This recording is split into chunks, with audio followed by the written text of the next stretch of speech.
আপনি তাহলে মালিক? আমি মালিক। থরথর করে কাঁপছেন। পুরুষোত্তম শ্রী শ্রী ঠাকুর নকুলচন্দ্র তার কোলে মাথা দিয়ে শুয়ে আছেন। বিশ্ব ব্রহ্মাণ্ডের মালিক যিনি, তিনি কোলে মাথা দিয়ে শুয়ে আছেন। আর কৃষ্ণবর্ণ ভট্টাচার্য তখন থরথর করে কাঁপছেন। এই করুণাময়, তিনি ধরা দেন, ভক্তের কাছে ধরা দেন, এমনি যাত্রার কাছে ধরা দেন না গো। সবাই তাকে চিনতে পারেন না। প্রাণবল্লভম চিদম্বরম শুভবর্ধনম প্রেম প্রজ্ঞা বিভূষণম বন্দে জীবন জীবনম সৎপুরুষম বন্দে অহং শ্রী শ্রী ঠাকুর অনুকূল। বহু প্রাণের কথাগুলো প্রত্যেকে আমাদের কাছে উপস্থাপনা করেছেন। অত্যন্ত জীবনীয় কথাগুলো আমরা গ্রহণ করেছি, বরণ করার চেষ্টা করেছি। আমি পালন কতটা করতে পারবো সেটা আমরা জানি, অন্য কেউ জানে না। পালন করার ইচ্ছা যদি আমার থাকে আমি পালন করব, অন্য কেউ করবে না। কিন্তু তাই পালন আমরা করব, তার জন্য কিন্তু এই উৎসবে একটা প্রস্তুতি। তোমার ব্রত করব পালন মরণ স্তব্ধ করে। মরণকে মৃত্যুদণ্ড দেওয়ার ঘোষণা এই পৃথিবীর বুকে আগে কেউ করেননি, করেছেন পুরুষোত্তম শ্রী শ্রী ঠাকুর অনুকূলচন্দ্র। আমি বেশ কিছুদিন ধরে আমার শ্রদ্ধেয় অমলেন্দু চট্টোপাধ্যায়ের কাছে আমি আক্ষেপের কথা শুনি। উনি কোথাও আলোচনা সূত্রে বলেছিলেন শ্রী শ্রী ঠাকুর অনুকূলচন্দ্র সমস্ত দেবতার স্রষ্টা, আর সেইটা নিয়ে অনেকে তির্যক মন্তব্য করেছেন। বয়োজ্যেষ্ঠ গুরুজন, শিক্ষিত বিদ্বজ্জনদের সম্বন্ধে মন্তব্য করার আগে নিজেদের একটু পাণ্ডিত্যকে বাড়িয়ে নিতে হয়। আমাদের দেশবাড়ি একটা কথা ছিল, আড়াই হালা মন্ত্র শিখে মনসার সঙ্গে বধ। আমরা আড়াই হালা মন্ত্র শিখে মনসার সাপের সঙ্গে লড়াই করতে যাই। পুরুষোত্তম শ্রী শ্রী ঠাকুর অনুকূলচন্দ্র বলছেন, সাপ নিয়ে তুই খেলবি যদি, ওরে বেদের ছেলে, মন্ত্র ওষুধ ঠিক রাখিস তুই, নইলে মরবি ছবল খেলে। এই পৃথিবীর বুকে প্রথম পূর্ণ ব্রহ্ম অবতীর্ণ হয়েছিলেন ভগবান শ্রীরামচন্দ্র। ভগবান শ্রীরামচন্দ্র, আপনারা জানেন এই অকাল বোধন দুর্গা পূজা হচ্ছে। এই দুর্গা পূজার প্রবর্তন তিনি করেছিলেন, অবশ্য তার আগে স্বয়ং ব্রহ্মা করেছেন। দুর্গা পূজা করেছেন, অকাল বোধন করেননি।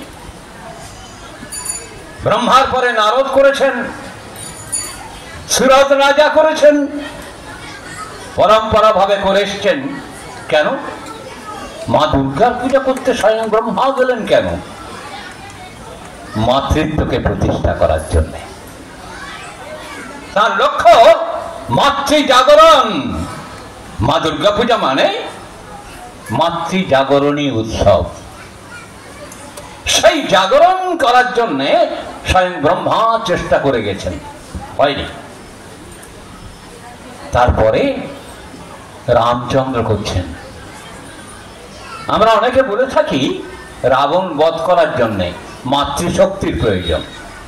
হ্যাঁ, রাবণিক কালচারটাকে, আসরিক কালচারটাকে ধ্বংস করার জন্য মাতৃশক্তি, মাতৃত্বের জাগরণ যদি না হয় তাহলে সুসন্তানের জন্ম হবে না। তাই আসরিক শক্তিকে ধ্বংস করার জন্য মাতৃ পূজার আরাধনার আয়োজন করলেন ভগবান শ্রীরামচন্দ্র। সেই পূজার নিদান হেঁকে দিয়েছেন পুরোহিত ঠাকুর স্বয়ং রাবণ। রাবণকে তিনি পৌরোহিত্য নির্বাচিত করেছেন। কি অপূর্ব! শত্রু হইবে মিত্র রে তোর, প্রাণ দিলে প্রাণ পাবি ফিরে। ওরে জানিস নে তুই প্রাণের ঠাকুর সব মানুষের অন্তরে। এমনতর নিদান ভগবান শ্রীরামচন্দ্র ডিক্লারেশন দিচ্ছেন। ভাবতে পারেন, তিনি তার এরোপ্লেনে করে যাচ্ছেন, পুষ্পক রথে করে। সেই রথে করে যখন যাচ্ছেন তখন লক্ষণ ঠাকুর বলছেন, দাদা একটু অস্ত্র শস্ত্র নিয়ে নাও, অন্তত একটু গোপন ছোট ছোট রিভলভার নাও, বা ছোট ছোট বোম নিয়ে নাও, পকেট বোম, যাতে ওখানে গিয়ে তুমি বাস করতে পারো। রাবণ যদি তোমাকে আক্রমণ করে? কি অপূর্ব! আজকের যে আপনারা সৎসঙ্গে এসেছেন, রামচন্দ্রের কি বিশ্বাস, সাধ সঙ্গমহি দেবনিত পরম গুরু দাতার। আমরা নিত্য যে সাধু সঙ্গ করার জন্য গুরুর কাছে প্রার্থনা করি, হে পরম গুরু, তুমি পরম দাতা, তোমার কাছে যা চাই তাই পাই।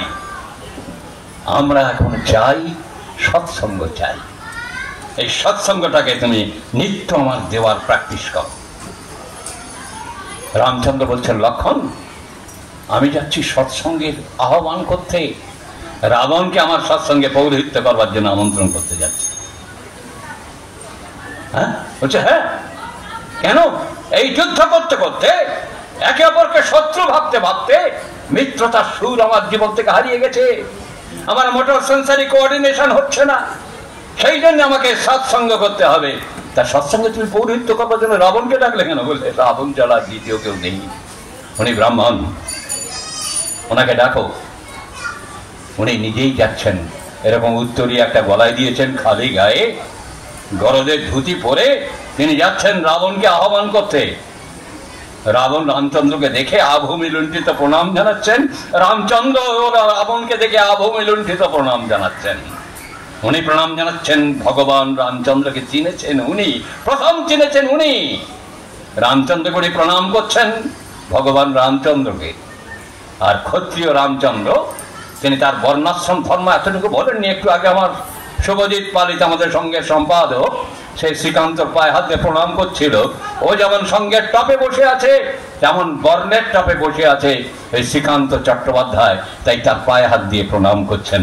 রামচন্দ্র তিনি ক্ষত্রিয় হয়ে তিনি জানেন আমার বরেণ্য, আমার পূজনীয়, তাকে প্রণাম করতে হবে, ব্রাহ্মণ সন্তান রাবণ, তাই রাবণকে সাষ্টাঙ্গে প্রণাম করছেন রামচন্দ্র।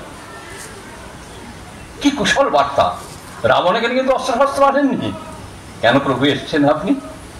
আমার বাড়িতে আমি একটা সৎসঙ্গ দেবো, আমার ওখানে আমরা খুব ক্লান্ত হয়ে পড়েছি। জানো রাবণ, তোমাকে বধ করতে গেলে যে বুদ্ধির দরকার, সেই বুদ্ধির যা কিছু রস আস্বাদন করতে চাই এই সৎসঙ্গ থেকে। আজকের আপনারা যে সৎসঙ্গ করছেন, জগৎচন্দ্র চট্টোপাধ্যায় যে উৎসবের আয়োজন করে গিয়েছিলেন, প্রত্যেকটা জীব জগৎ, পশু পক্ষী, কিন্নর বানর মানুষ, সবার মিলন ক্ষেত্র তৈরি করতে চেয়েছিলেন এই মন্দিরে। সেই আয়োজন কিন্তু আজকের অশোক সাধুকা থেকে আরম্ভ করে, আশিস ভট্টাচার্য থেকে আরম্ভ করে বিভিন্ন ভক্তমণ্ডলী, আপনারা সবাই মিলে সবাইকে নিয়ে এই মহতী উৎসবের আয়োজন করেছেন, এই সৎসঙ্গের আয়োজন। এই সৎসঙ্গে আমরা সবাই এসেছি, এনজয় করতে এসেছি, ঈশ্বরকে উপভোগ করতে এসেছি। এটা ছেলে খেলার জায়গা না। রামচন্দ্র আহ্বান করলেন যে আপনি আমার সৎসঙ্গে আমন্ত্রিত, পৌরোহিত্য করবেন আপনি। বলছেন, বাহ প্রভু, তুমি বড় আনন্দ দিলে আমাকে। আমি বহুদিন সৎসঙ্গ করতে পারিনি, আমার মোটর সেন্সারি কোঅর্ডিনেশনটা বন্ধ হয়ে গেছে, ঠিকঠাক চলছে না, ভাবি এক, বলি এক, করি আর এক, এই তিনটে সমন্বয় হারিয়ে গেছে আমার জীবনে। তাই আমি তোমার কাছে পদে পদে যুদ্ধে হেরে যাচ্ছি। তুমি এই সৎসঙ্গের কথা স্মরণ করেছ, আমি সেই আহ্বান শ্রদ্ধার সঙ্গে গ্রহণ করলাম। এই সৎসঙ্গ, এই সেই সাধ সঙ্গমহি দেবনিত পরম গুরু দাতার আপনারা সেই সৎসঙ্গ করছেন। এবার রাবণ বধ করা যাচ্ছে না, তাই মাতৃশক্তির জাগরণ করতে হবে। অকালে জাগরণ করছেন, এই সময় অকাল, এই সময় দেবতারা ঘুমায়, 1 বছর ঘুমায়। সেই সময় রামচন্দ্র আহ্বান করছেন, আর তার পৌরোহিত্য করবার জন্য আমন্ত্রণ করেছেন কাকে? রাবণকে। রাবণ এসছেন, পৌরোহিত্য করবেন, তিনি নিদান হেঁকে দিয়েছেন। 108টা পদ্ম লাগবে, সেই পদ্ম তুলে আনতে হবে শিবের ওখানে কৈলাস সরোবর থেকে। সেখানে পদ্ম ফুটে আছে, নীল পদ্ম, সেই পদ্ম নিয়ে আসতে হবে। সেই পদ্ম হনুমান গিয়ে নিয়ে এসেছেন। শিব ঠাকুরের ওই নন্দী ভেঙ্গির সঙ্গে মারামারি খুনোখুনি করে, লাঠালাঠি করে পদ্ম নিয়ে এসেছেন 108টা গুনে গুনে।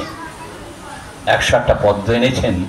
মায়েদের মন একটু চঞ্চল, জানেন, একটু মাঝে মাঝে একটু চঞ্চলতা মায়ের মধ্যে দেখা দেয়। প্রত্যেকটা মা, যতগুলো জননী আমার বসে আছেন এখানে, সবার মধ্যেই ভাব জাগে, আমার মায়ের মধ্যেও জাগতো, জগতের সবার মায়ের মধ্যে জাগে। মা দুর্গা ঠাকুরানী বাদ যাবে কেন? তিনি বলছিলাম, তুমি कैसा भगवान हम टेस्ट करने पड़ेगा। বলে একটা পদ্ম লুকিয়ে রেখেছেন আঁচলের আড়ালে। এবারে পুরোহিত ঠাকুর পদ্ম গুনতে বলেছে, আবার গুনেছে। এবারে গোনার পরে বলছে, বিভীষণ তুমি গোনো। বিভীষণ গোনার পরে দেখা যাচ্ছে 107টা পদ্ম, একটা কম। সুগ্রীব তুমি গোনো। সুগ্রীব গোনার পরে বলছেন একটা পদ্ম কম। সব বোনাস। হনুমানের দিকে জিজ্ঞেস করছে, হনুমান বলছে, প্রভু আমি তো বারবার এসে গুনেছি, অন্যকে দিয়ে গুনিয়েছি 108টা, থেকে 107টা হলো কি করে? অফার হয়ে গেছে, 107টার একটা বাকি। তখন বলছেন, মা ছোটবেলা থেকে শুনেছি আমার এই আঁখি নাকি নীল আঁখি, আমার নাকি চোখটা পদ্মের মতো মাগো, তা তোর 8টা লাগবে তো, তা আমি একটা চোখ উগড়ে দিচ্ছি বলে ওই তীর ধরে নিজের দিকে তাক করেছেন। মা দুর্গা ঠাকুরানী কি বলছেন রামায়ণ খুলে দেখে নেবেন। কি করো কি করো প্রভু জগত গোসাই, কি বলে ডিক্লারেশন দিচ্ছেন, কি বলে আহ্বান করছেন, তিনি বন্দনা করছেন কিভাবে? প্রভু, প্রভু মানে জগতের যিনি নিজে হয়ে উঠেছেন, তাকে কেউ হওয়াতে পারেন না। তিনি হয়ে ওঠেন যারা যারা হি ধর্মস্য গ্লানির্ভবতি ভারত অভ্যুত্থানম ধর্মস্য তদাত্মানম সৃজাম্যহম। এই ডিক্লারেশনটা কেউ দিতে পারবে? আমি দিতে পারবো? আমার ইচ্ছায় আমি সৃষ্টি করবো, আমাকে বলতে পারবে? আপনারা নিত্য প্রার্থনাতে বলেন, তুমিই তোমার তজ্জাত সন্তান। তোমাকে কেউ জাত করতে পারে না। কথাগুলো আমরা ভুলে যাই সেন্টিমেন্টালি। মা তো মাই, সব মা কিন্তু ভগবানকে আনতে পারে না। ভগবান নিজে আসেন মায়ের পেটে। কোন মায়ের যোগ্যতা নেই ভগবানকে ধারণ করবে। বিশ্ব ব্রহ্মাণ্ডের মালিককে ধারণ করবে কি করে? ধারণ করতে পারে না। হে মা দুর্গা, তাকে তিনি কি বললেন? প্রভু তুমি বিশ্ব ব্রহ্মাণ্ডের মালিক, এই ঘোষণাটা মা দুর্গা দিচ্ছেন। তারপর কি বলছেন? জগত গোসাই। গোসাই মানে বিশ্বের মালিক। গো শব্দের জগৎ, ব্রহ্মাণ্ড, স্থাবর জঙ্গম, পাহাড় পর্বত, পশু পক্ষী, বৃক্ষ লতা, সমুদ্র নদী, মানুষ, সবার মালিক যিনি, তিনি হচ্ছেন গোসাই। তাই বলছেন, কি করো কি করো প্রভু জগত গোসাই, ধন্য হইল পূজা তব, চক্ষু পাড়িয়া কাজ নাই বলে পদ্মটা বের করে দিয়েছে। এই যে পদ্ম, তুমি এটা দিয়ে দাও। তাহলে কাকে বন্দনা করলেন মা দুর্গা? রামচন্দ্রকে। আসুন কৃষ্ণের জগতে যাই। কৃষ্ণের জগতে ভগবান কৃষ্ণ ঠাকুর তিনি তার বন্ধুদের নিয়ে গরু চড়াচ্ছেন। শিব ঠাকুর তিনি জগতের শ্রেষ্ঠ যোগী। তিনি ধ্যানেতে দেখেছেন পঞ্চমুখে রাম নাম গান ত্রিপুরারি। ওই রাম নাম জপ করতে করতে, রাম নাম জপ করতে করতে তিনি দেখেছেন ভগবান আবার এসছেন। কে এসছে গো? কৃষ্ণ ঠাকুর এসছে। তিনি স্বর্গে ডিক্লারেশন দিলেন, ডিক্লেয়ার করে দিলেন, শোনো ভগবান এসছে, চলো দেখতে যাই। শিব, দুর্গা, লক্ষ্মী, কালী, সরস্বতী, ইন্দ্রচন্দ্র, বরুণ সবাই মিলে তখন আসছে দল বেঁধে। ব্রহ্মা, বিষ্ণু, মহেশ্বর সবাই আসছে কৃষ্ণকে দর্শন করার জন্য। বৃষভ বাহনে শিব ঠাকুর, সিংহ বাহনে মা দুর্গা ঠাকুরানী, এরম পরপর আসছে। ঐরাবতে চড়ে আসছেন ইন্দ্রজিৎ, ইন্দ্র, এই সবাই পরপর আসছে। আর তাই দেখে ওনার বন্ধুরা সব, এটা হচ্ছে বৃন্দাবন লীলা, সব কৃষ্ণের আড়ালে দাঁড়িয়েছি। কিরে, আরে বাঘ আসে, ভাল্লুক আসে, সিংহ আসে, হাতি আসে, কি সব বলা। আর কৃষ্ণ ঠাকুর কোমরে হাত দিয়ে ঠায় দাঁড়িয়ে আছেন। বহু দূরে শিব ঠাকুর নেমেছেন। শিব ঠাকুর হে মহাদেব, দেবতার দেব যিনি, সেই দেবতার দেব মহাদেব তিনি নেমেছেন। মা দুর্গা ঠাকুরানী নেমেছেন। সমস্ত 33 কোটি দেবতারা নেমে শিব সাষ্টাঙ্গে প্রণিপাত করছেন। সঙ্গে সঙ্গে সমস্ত দেবতারাও প্রণিপাত করছেন। কে কে তাহলে কৃষ্ণ? ভগবান শ্রীকৃষ্ণ। আমার এই অমলেন্দুদা গীতাটা মুখস্থ, আমার মুখস্থ হয় না, বুঝলেন? আমার ওনার মতো অত সুন্দর নয়। তিনি বলছেন যে আমি এই জগৎ প্রকৃতিটা আমার অধ্যক্ষতায় সৃষ্টি করেছি আমি। তোমরা মায়া মোহে অন্ধ হয়ে আমাকে চিনতে পারছো না। অবজানন্তি মাংমূঢ়া মানুষেম তনুমাশ্রিতম পরম ভাবম অজানন্ত মম ভূত মহস্বরম। এই মূঢ় মানুষগুলো, এই জল হেঁটে মানুষগুলো আমাকে সাধারণ মানুষ বলে মনে করছে। তারা জানে না আমি মহামহেশ্বর রূপ নিয়ে এই পৃথিবীর বুকে অবতীর্ণ হয়েছি। তাকে চিনবে কি করে গো? তিনি বিশ্ব ব্রহ্মাণ্ডের মালিক, নাম তো কে মালিক হবে? রামচন্দ্র মালিক, কেষ্ট ঠাকুর মালিক, আর উনি বলেছেন অনুকূল চন্দ্র মালিক। সেটা শুনতে খুব ভালো লেগেছে। ননসেন্স যত সব। বিদ্যা বুদ্ধি নেই, জ্ঞান কাণ্ড নেই, পড়াশোনা নেই, ভগবান সম্বন্ধ জ্ঞান নেই, বিকৃত বিচার সম্পন্ন, বুদ্ধি সম্পন্ন। তারা কি করে বুঝবে যে পুরুষোত্তম সারা বিশ্ব ব্রহ্মাণ্ডের মালিক? আর তার উৎসব আয়োজন করেছেন আপনারা, পরম ভাগ্যবান ভাগ্যবতী আপনারা।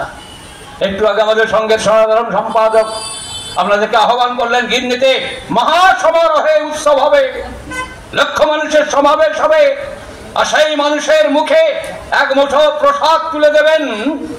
সেই প্রসাদ তুলে দেওয়ার সৌভাগ্য এই হাওড়া জেলাবাসী সবাই পেয়েছে। তার উপর এই আশীর্বাদ বর্ষিত হয়েছে।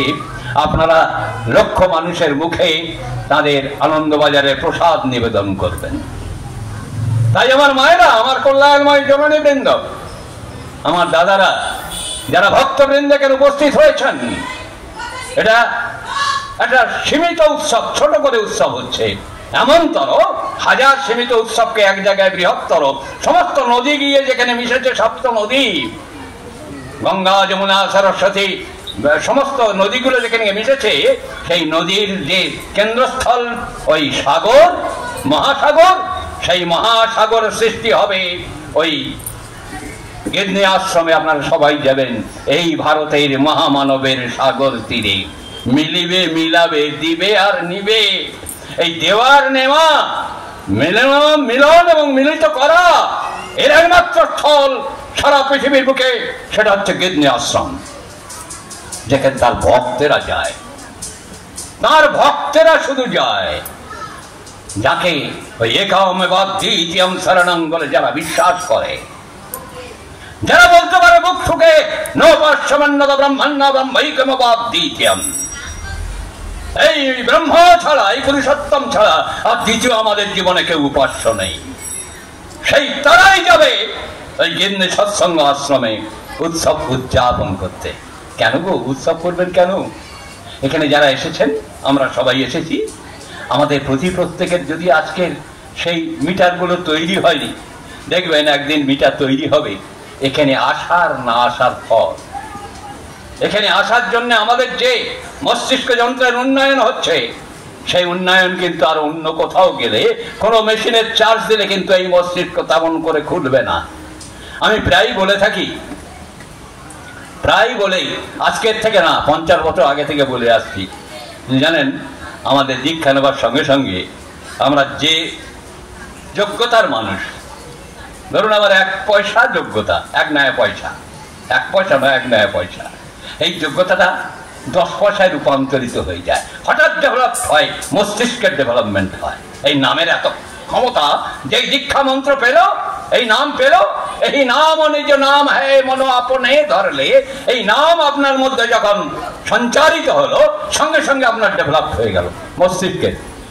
কিন্তু একটা মজা হয়ে গেছে কি জানেন, মস্তিষ্কের ডেভেলপ হয়, হৃদয়ের ডেভেলপ হয় না। হৃদয়ের ডেভেলপ হবে কি করে? এই সাধু সঙ্গ করার মধ্যে থেকে। সাধু সঙ্গ করলে কি হয়? সাধুরা সব দিতে তুই ধরলে গুরু, পেতে পরিত্রাণ। তারা নিজের বলে কিছু রাখে না, সব দিয়ে আনন্দ পায়, সবটুকু নিবেদন করতে পারে। এই সবটুকু যখন নিবেদন করার মানুষদের সঙ্গ করা হয়, তখন আমার একটু নিবেদন করার ইচ্ছা তৈরি হয়। এই এভলিউশন হচ্ছে, এই আমার হৃদয়ের বিবর্তন হচ্ছে। মস্তিষ্কের বিবর্তন দীক্ষার সঙ্গে সঙ্গে হয়ে গেছে, কিন্তু হৃদয়ের বিবর্তন সেবার মাধ্যমে হয়। সেবা ছাড়া ভালোবাসার জ্ঞান তো থাকে না। ভগবানের প্রতি ভালোবাসা জীবন্ত থাকবে কি করে? সেবার মাধ্যমে জীবন্ত থাকবে। এই যে নিত্য আপনারা ইষ্টভীতি করেন, এই ইষ্টভীতি করতে করতে করতে করতে দেখবেন একটা না করলে পারা যায় না। যন্ত্র যেমন চলতে থাকে চলতে থাকে, ঝিতাকাতা কলকাতা, ঝিতাকাতা কলকাতা ট্রেন যেমন যন্ত্র চলতে থাকে, তেমন তো আমাদের কিন্তু এরকম যন্ত্রটা চলতে থাকে। যেই সকাল ভোর হলো, ইষ্টভীতি না করে যেন পারি না, আমার যন্ত্র যেমন সেই জায়গায় উপস্থাপনা করছে, তাতেও হৃদয়ের জাগরণ হবে না। হৃদয়ের জাগরণ কখন হবে? যখন নিত্য প্র্যাকটিস করতে হয়। এই জন্য আমাদের শাস্ত্রে কি বলছে? প্রথম বললেন মা, রামচন্দ্র যে মাতৃত্ব প্রতিষ্ঠা করলেন, মাতৃদেব ভব। তারপরে বললেন পিতৃদেব ভব, তাতেও হলো না। তারপর কি বললেন? ইষ্ট দেব ভব, আচার্য দেব ভব। এখানেও তিনি বললেন না, হবে না। উপনিষদ এখানেও অ্যাকসেপ্ট করছে না। আচার্য দেব আমি আর তুমি, কেহ নাই কিছু নাই, তুমি আর আমি, তুমি প্রভু আমি দাস, হে অন্তর্যামী, এই পর্যন্ত ঠিক আছে। তারপরে ঠাকুর অনুকূলচন্দ্র একটু ওপরে উঠে কথা বলছেন, ওরে আমায় যদি চাস আমার মানুষকে ভালোবাস। তিনি তাহলে কোথায় খুশি হবেন? তার মানুষকে ভালোবাসলে খুশি হবেন। সেখানে আমার উপনিষদ কি বলছে? অতিথি দেব ভব, নিত্য অতিথি সেবা চাই। যে বাড়িতে নিত্য অতিথি সেবা হয় সে বাড়িতে কিন্তু ভগবান নিত্য খেলা করতে থাকে, নিত্য সে বাড়িতে খেলা করতে থাকে, সে বাড়ি ছাড়া হতে পারে না, সে বাড়ির মধ্যে সে বিরাজ করতে থাকে। আমি দেখেছি আজকের এখানে যে এই বেস্ট একটু মাইক চালাচ্ছে, কে বেস্ট একটু বাড়ি দাও তো। আজকের এখানে যে উৎসব হচ্ছে, এই উৎসবের একজন অন্যতম প্রধান কর্মকর্তা আশিস ভট্টাচার্য। আশিস ভট্টাচার্যের অবস্থা খুব ভালো ছিল না কোনো কালে। ওর বাবা খুব খেটে খেতেন, সেই খেটে খাওয়ার মধ্যে থেকেও 5 টাকা দিয়ে একটা সন্দেশ কিন্তু হাতে করে কটরায় করে বাক্স করে নিয়ে যেতেন তার গুরুকে নিবেদন করার জন্য। জগৎ চ্যাটার্জি দেখেছি বাড়িতে চাল ডাল নেই, অনেকগুলো অতিথি তার বাড়িতে গিয়েছে, পূর্ণচন্দ্র রায়, জননী, তার মেয়েরা, তার ছেলে, সবাই মিলে গিয়েছে। জগৎদা এই হাঁটু পর্যন্ত একটা ধুতি পরে, সেই ধুতিখানা জড়িয়ে গলায় দিয়ে কি আনন্দের সঙ্গে তাদের আপ্যায়ন করছে। আর ওই যে অশোক সাধুকা, যে উৎসবের একজন অন্যতম প্রধান কর্ণধার, ওদের দোকানে গিয়ে ধার করছে, আমাকে 2 কেজি চাল দাও, 500 ডাল দাও, আলু দাও, উমুক দাও, তমুক দাও। ধার করে আনছেন আনন্দ করে, ধার হয়ে আছে আগে থেকে, কিন্তু তারপরেও ধার করে আনছেন অতিথি সেবা করব বলে। অতিথি দেব ভব। এই আশিসের বাবাকে দেখেছি, আশিসের মাকে দেখেছি, এই অতিথি গেলে তাদের কি আজও তাই ওদের ট্রেন্ড আছে। আশিসের স্ত্রী, আশিসের মা, আশিস, এদের মধ্যে একটা অতিথি সেবা করার চরমতম টেন্ডেন্সি, ঢোক আছে। এই ঢোক আছে বলেই আজকের কিন্তু আশিস এত বড়টা হয়ে উঠেছে, নইলে আশিস বড় হতো না। বাবা মাকে অনুসরণ করতে করতে কোন ফাঁকে সে তাই হয়ে উঠেছে। যে যা শ্রদ্ধা স এব স, যে যাকে ভালোবাসে সে তাই হয়। এই ভালোবাসা ছাড়া একটা মানুষ তৈরি হতে পারে না। এই সৎসঙ্গ কিন্তু এই একে অপরের সঙ্গে মিলিত হতে হতে প্রেম গজায়। এই প্রেম গজানোর সৃষ্টি করার জন্যই আমাদের শাস্ত্র বলছে, দাদাতি প্রতিগৃহ্ণাতি গুজ্জমাখ্যাতি পৃচ্ছতে ভুংতে ভুজয়তে চৈব সর্ববিধ প্রীতিলক্ষণম। দেওয়া নেওয়া, খাওয়া খাওয়ানো, গোপন কথা বলা এবং শোনা, এই 6টাই প্রীতির লক্ষণ। এছাড়া প্রেম সৃষ্টি হবে না, নান্য পন্থা বিদ্যা দেয় না। তাহলে প্রেম যদি সৃষ্টি করতে হয়, প্রেম যতক্ষণ না সৃষ্টি হচ্ছে ততক্ষণ কিন্তু প্রেমময় আমার জীবনে জীবন্ত হবে না, তার জ্ঞানময় বলা যাবে না। ঠাকুর এক জায়গায় বলছেন, এরকম ঠিক বুড়া উল্টা দেখিয়ে, আমি তো আপনাদের কাছে জ্ঞানমূর্তিম রয়ে গেলাম। আজকে যদি তিনি আমাদের কাছে জ্ঞানমূর্তিম থাকতেন, কেবলম জ্ঞানমূর্তিম। আজ থেকে প্রায় 30-35 বছর আগে আমি প্রার্থনাতে মাইকে, আমার সামনে সবসময় মাইক থাকতো, কখনো কখনো হারমোনিয়াম ধরতাম, তো আমি কেবলম প্রেমমূর্তিম বলি। তো আমার এক ভাই, সে একটু সবসময় একটু আমার টোকা দেওয়ার চেষ্টা করে, তো সে শুনে শুনে সে গিয়ে কিরণদার কাছে গিয়ে নালিশ করেছে, কিরণ কাকা, কাকু, এই আমার দাদা না, ওই সম্পদ দাদা বলো কেবলম প্রেমমূর্তিম বলেন কাকু, এ বিকৃত করছে না। তা কিরণদা এরকম লম্বা বিড়ি টানতেন, লম্বা বিড়ি টানতে টানতে বলতে, আচ্ছা দেখবো সম্পদ করছে। বলছে হ্যাঁ, একটু মাথা চুলকাচ্ছেন কিরণদা, যে সম্পদ সহজে উল্টো পাল্টা কিছু করে না। তা আমাকে গেস্ট হাউসে থাকতেন তিনি, আমাদের পুরনো গেস্ট হাউসে আমাকে ডেকেছেন, ও সম্পদ আসো, এ গল্প সে গল্প করতে করতে, হ্যাঁ গো তুমি নাকি এখন এই প্রার্থনাতে কেবলম প্রেমমূর্তিম বলো? হ্যাঁ তা কই কিরম না, কেন কো? আর আপনি আপনাকে জিজ্ঞাসা করুন তো, যদি তিনি প্রেমমূর্তি না হতেন আপনার মতো লোক তাঁর সঙ্গ করবার সুযোগ পেতেন? পুরুষোত্তম সঙ্গ কেউ করতে পারে? ভগবান শ্রীকৃষ্ণ কি বলছেন? যে একমাত্র তুমি, অর্জুনকে বলছেন তুমি একমাত্র যোগ্য যে আমার কথা বুঝবে। তাহলে সবাই তো তার সঙ্গ করার যোগ্য নয়। এত ভক্ত ছিল, অর্জুনকে কেন তিনি বিশ্বরূপ দর্শন করালেন? তিনি আর কাউকে কেন করালেন না? কৃষ্ণপদ ভট্টাচার্য ওই যে কথা বলছিল, ডিগরিয়া পাহাড়ে ওই মোগল সরাই এক প্যাসেঞ্জার দেখতে যেতেন ঠাকুর। ওখানে গিয়ে কেষ্টদা গিয়ে বসেছেন, তার কোলে মাথা দিয়ে ঠাকুর বসেছেন, তাই শুয়েছেন। শুয়েতে ঠাকুরের মাথায় আস্তে আস্তে হাত বুলিয়ে দিতে জিজ্ঞেস করছেন, ঠাকুর এই স্রষ্টার সৃষ্টি আপনি করেছেন? ঠাকুর বলছেন হ্যাঁ। তাই নাকি? চমকে উঠেছেন কেষ্টদা, আপনি তাহলে মালিক? আমি মালিক। থরথর করে কাঁপছেন। পুরুষোত্তম শ্রী শ্রী ঠাকুর নকুলচন্দ্র তার কোলে মাথা দিয়ে শুয়ে আছেন। বিশ্ব ব্রহ্মাণ্ডের মালিক যিনি, তিনি কোলে মাথা দিয়ে শুয়ে আছেন। আর কৃষ্ণবর্ণ ভট্টাচার্য তখন থরথর করে কাঁপছেন। এই করুণাময়, তিনি ধরা দেন, ভক্তের কাছে ধরা দেন, এমনি যাত্রার কাছে ধরা দেন না গো। সবাই তাকে চিনতে পারেন না। উদ্ধব চিনতে পেরেছিলেন, সুদামা চিনতে পেরেছিলেন, সবাই চেনেননি। হনুমান চিনতে পেরেছিলেন, বিভীষণ চিনতে পেরেছিলেন, সবাই কিন্তু রামচন্দ্রকে চিনতে পারেনি।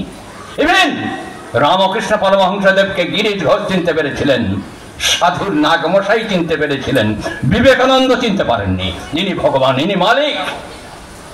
যখন তার দেহাত্তর হচ্ছে, কাশীপুর উদ্যান বাটিতে মাটির সঙ্গে মিশে আছে, আপনারা ছবি দেখেননি, দেখলে বুক ফেটে যাবে। একদম যেন মাটির সঙ্গে মিশে গেছেন, এরকম সরু রোগা পাতলা রামকৃষ্ণ, সুপুরুষ, উচ্চ ব্যক্তিত্ব, তিনি এইটুকুই হয়ে গেছেন। তার মধ্যে থেকে কাতরাচ্ছেন মা মা মা, ভগবানের যন্ত্রণা, ভগবানের যন্ত্রণায় কাতরাচ্ছেন। পাশে বসে আছেন বিবেকানন্দ, ব্রহ্মানন্দ, অবেদানন্দ, গিরিশ ঘোষ, রামচন্দ্র দত্ত প্রমুখ ভক্তমণ্ডলী বসে আছেন।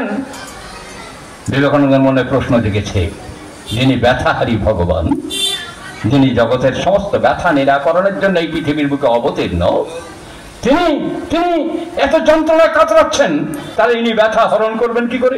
ইনি কি সত্যি ভগবান? এই সন্দেহ, এই অবিশ্বাস, অবিশ্বাস স্বার্থ বুদ্ধি এনে দেয়, আত্মপ্রতিষ্ঠার প্রলোভন সৃষ্টি করে। আজকে অবিশ্বাস আমাদের পেয়ে বসেছে। সঙ্গে সঙ্গে ওই মাটির সঙ্গে লেপ্টে থাকা ঠাকুর রামকৃষ্ণ পরমহংসদেব বিবেকানন্দকে, তার মস্তিষ্ক, ওই যে বললাম ওদের ব্রেন ডেভেলপ হয়, হাই ইন্টেলেকচুয়াল পার্সোনালিটি হচ্ছে বিবেকানন্দ। ব্রেনের ডেভেলপ হয়েছে, হৃদয়ের ডেভেলপ হয়নি। বুদ্ধি দিয়ে ভগবানকে নিয়ে খেলছে, হৃদয় দিয়ে ভগবানকে নিয়ে খেলা হয়নি, রামকৃষ্ণকে সেবা করেনি। তাই সার্টিফাই করছেন কাকে? গিরিশ ঘোষকে বলছেন যে আমার গিরিশ 5 শিকা 5 আনা ভক্তি গো, অর্থাৎ 16 আর 9 25 আনা ভক্তি। ভগবান শ্রীকৃষ্ণ দাপর যুগে কি বলছেন? 16 আনাতে পার করব, 16 আনা ভক্তি এর হবে। আর তার সঙ্গে আরে প্লাস 9 আনা, 16 9 25 আনা ভক্তি নিয়ে গিরিশ ঘোষ রামকৃষ্ণের দরবারে এসেছেন। ঠাকুর রামকৃষ্ণ বলছেন আমার গিরিশের 5 শিকা 5 আনা ভক্তি গো। আর কি বললেন? বিবেকানন্দ বড্ড মোটা, এত মোটা তাই দড়ি দিয়ে একে বাঁধা যায় না, অহংয়ে মোটা। আর কি? আমার নাগমশাই জানো, দড়ির গেরোটার মধ্যেও যে ফাঁকটা থাকে, সেই ফাঁক থেকে গলে যায় গো, বিগলিত করুণা জাহ্নবী যমুনা। এই হচ্ছে অহং, গলে গলে যাচ্ছে। নাগমশাইয়ের অহং প্যাসিভ অহং হয়েছে, গলে গলে গিয়েছে। এই নাগমশাইয়ের কথা বলতে গেলে কত বড় সাধক জানেন? বারাদির বাড়িতে ওনার হাঁটু পর্যন্ত ধুতি পরা, বড্ড ময়লা, একদম কাচাকুচির কোনো বালাই নেই, একখানা ধুতি, 8 হাতে ধুতি, হাঁটু পর্যন্ত পরেন, খালি গায়ে সারা জীবন থাকেন। ওই আঠেতে ধুতি দেয়, শীতকালে গায়ে দেন এমন করে আটখানা করে। এই হেন নাগমশাইকে পাড়ার লোক ধরেছে, ওরে লোকনাথ বাবা এসেছে সারা পৃথিবী পরিক্রমা করে, মহাসাধক, চলো দেখে আসি। তো বলছে, না না, আমি ঠাকুর রামকৃষ্ণকে যা দেখেছি, আমি ব্রহ্মের জীবন্ত মূর্তনাকে দেখেছি, ব্রহ্মের স্রষ্টাকেও আমি দেখেছি। কারণ খর অক্ষরের অতীত যিনি, তিনি হচ্ছেন পুরুষোত্তম। খর অর্থাৎ যা ক্ষয়শীল, আর অক্ষর যিনি অক্ষয়, যা শেষ নেই, তার অতীত যিনি, তিনি হচ্ছেন পুরুষোত্তম। আর সেই পুরুষোত্তম রামকৃষ্ণ পরমহংসদেবকে আমি দেখেছি। আমাকে কোনো সাধক সাধিকা দেখাতে হবে না, জোর করে পাড়ার লোক নিয়ে গিয়েছে, গিয়ে পরিচয় করেছে, বাবা এই যে রামকৃষ্ণের শিষ্য এসেছেন। এবারে লোকনাথ বাবা রামকৃষ্ণ সম্বন্ধে নিন্দা করছেন, আর উনি দাঁড়িয়ে কাকুতে বিনতি করছেন, আমার গুরুর সম্বন্ধে কিছু বলবেন না, আমার গুরুর সম্বন্ধে কিছু বলবেন, আমি সদ্যুর মানুষ তো, লেখাপড়া জানি না, আপনার মতো অত জ্ঞান পাণ্ডিত্য আমার নেই, আপনি বলবেন না। এবার যত নিন্দা করছেন, রামকৃষ্ণ সম্বন্ধে ভালো কথা বলছেন না লোকনাথ বাবা। তখন ওই ভক্ত মানে কি আহম্মক, বরং বিনীত অহংযুক্ত জ্ঞানী এই নাগমশাই তখন রুদ্রমূর্তি, তার চোখ থেকে আগুন ঝরছে, আর তার মধ্যে থেকে দুটো দৈত্য বেরিয়েছে। যেমন করে শিবের চোখ থেকে ওই দুটো দৈত্য বেরিয়েছিল তারকাসুরের আমলে, সেই সময় ওই দুটো দৈত্য বেরিয়েছে। তখন নাগমশাই বলছেন, পাছে ব্রাহ্মণ হত্যা হয়ে যায়, তাই আমিও ছুটেছি, ঠাকুর রক্ষা করো, ঠাকুর রক্ষা করো। আর দৈত্য দুটো আমার পিছনে পিছনে ছুটেছে, তা গিয়ে মিশে গেল ওনার সঙ্গে। তাই এত বড় সিদ্ধ তাপস নাগমশাই। তাই ভক্ত নাগমশাইকে রামকৃষ্ণ বলছেন আমার ভক্ত, আর বলছেন গিরিশ ঘোষ আমার ভক্ত। বিবেকানন্দকে বলেননি কিন্তু, এই বিবেকানন্দকে বলছেন, ও নরেন, তোর এখনো সন্দেহ গেল না রে? তাই রাম দাপরের কৃষ্ণ, এক আধারে রামকৃষ্ণের শালা, তোর বেদান্তের দিক থেকে না। এই রামকৃষ্ণ, তাকে চেনা যায় না গো, বোঝা যায় না। তিনি করুণা করে ধরা দিলে, চেনা দিলে তবেই তাকে চেনা যায়। তেমন সেই রামকৃষ্ণ কি বললেন, আমার আবার আসতে হবে, আমি সব জ্ঞান দিলুম না। তার মানে বিবেকানন্দ সব জ্ঞানের অধিকারী ছিলেন না। তিনি বললেন, আমি সব জ্ঞান দিলুম না, যাবো আর আসবো, 2 বছরের মধ্যে আমার দেহ হবে, তখন আমি সব জ্ঞান উজাড় করে দেব। 2 বছরের মধ্যে তিনি রামকৃষ্ণ যখন দেহত্যাগ করছেন, 2 বছর পরে 94 সালে দেহত্যাগ করছেন বাংলা, আর 96 সালে ইংরেজিতে পুরুষোত্তম 86 সালে যখন দেহত্যাগ করছেন, আর তখন 88 সালে ঠাকুর অনুকূল চন্দ্র আবির্ভূত হচ্ছেন। এই 2 বছর রামকৃষ্ণ বলে গেছেন আমি 2 বছরে আসবো। তিনি এলেন, সেই রামকৃষ্ণের কথা, রামকৃষ্ণের বিবর্তনী ছন্দে বিবর্তনের ধারাবে পুরুষোত্তম শ্রী শ্রী ঠাকুর অনুকূল চন্দ্র তিনি আবির্ভূত হলেন এই পৃথিবীর বুকে। তিনি সব জ্ঞান উজাড় করে দিলেন, এত জ্ঞান উজাড় করে দিলেন জানেন। আমার এই অমলেন্দুদা যখন একটার পর একটা প্রশ্ন করছিলেন, আপনারা যারা বসে আছেন টুকটুক করে উত্তর দিচ্ছিলেন, আমার খুব ভালো লাগছিল জানেন। একমাত্র এই প্রশ্নের উত্তর দেওয়ার ক্ষমতা সৎসঙ্গীরা রাখে, আর পৃথিবীর কোন জ্ঞানী গুণী বুদ্ধিমানরা রাখে না। আমার সৌভাগ্য হয়েছে বহু সাধু সঙ্গ করার, বহু জ্ঞানী গুণী সাধু সজ্জনদের সঙ্গ করার সুযোগ পেয়েছি আমি আমার জন্ম থেকে। আমি দেখেছি সৎসঙ্গীরা সবচেয়ে শিক্ষিত মানুষ, সবচেয়ে জ্ঞানী মানুষ, সবচেয়ে বোধনদীপনা তাদের মধ্যে জাগরণ বেশি। কেন? তারা চেষ্টা করে নিত্য সাধু সঙ্গ করার, অন্তত সপ্তাহে 1 দিন করার চেষ্টা করে। আর এই অনন্তর উৎসব তাদের যেন প্রাণে আনন্দ আনন্দ আনন্দ। এই হাওড়া জেলায় ছোট্ট একটা এলাকা, এই বাগনান থেকে এই শহর, এই এলাকার মধ্যে 20-22টা উৎসব হয়। এখানে সবাই উপস্থিত হয়েছেন, তারা এসেছেন, তারা উৎসব করে। সেই উৎসবে আমরা সবাই যোগদান করি, আপনারা সবাই যোগদান করেন। উৎসব মানে উৎসবকে প্রসবী অনুষ্ঠান, উৎসব মানে উৎসব প্রসবী অনুষ্ঠান। অর্থাৎ ওই মঙ্গল আমার জীবনে উদ্ভাসিত হয়ে উঠবে, আমার চরিত্রে চরিত্রায়িত হয়ে উঠবে, আমার ক্যারেক্টারে ক্যারেক্টারাইজড হয়ে উঠবে, এর নাম উৎসব। তাই আজকে এই মহতি মহোৎসবে আপনারা যারা যোগদান করেছেন,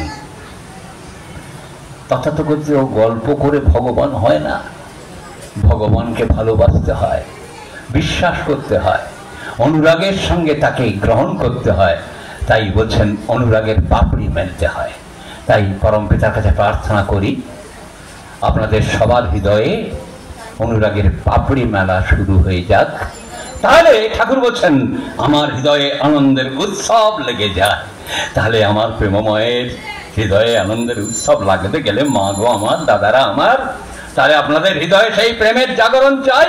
আপনারাও আশীর্বাদ করুন আমার মধ্যেও সেই ঈশ্বর প্রবণতা, ঈশ্বর ভালোবাসার হৃদয় জাগরিত হোক। এই আশীর্বাদ আপনাদের সবার কাছে প্রার্থনা করি। সবাই এখানে যারা উপস্থিত হয়েছেন, এই গ্রামবাসী বৃন্দ যাদের পূর্ণ সহযোগিতায় এই মহতি মহোৎসব উদযাপিত হচ্ছে, এই গ্রামবাসীর প্রত্যেকের জন্য আমার প্রিয় পরমের পরম পদকমলে প্রার্থনা জানাই প্রত্যেকে শুভে সুন্দরে সহবাস করুন। তাদের আহ্বান জানাই আপনারা সবাই আসুন, এই উৎসব অঙ্গনে একটাবার এসে অন্তত ছুঁয়ে যান। আমি এসেছি, আমি এসেছি, আমি এসেছি। এই অ্যাটেন্ডেন্স দেওয়ার মধ্যে থেকেও পরম পিতার হৃদয়টা উথলে ওঠে, পরম পিতা খুশি হয়ে ওঠেন। ঠাকুর আপনাদের জীবনে জীবন্ত হয়ে উঠুক। এখানে যারা এসেছেন সবার জীবনে ঠাকুর জীবন্ত হয়ে উঠুক, এই প্রার্থনা আমার প্রিয় পরমের চরণে জানিয়ে আমি আমার আলোচনা শেষ করছি। জয় গুরু, বন্দে পুরুষোত্তম।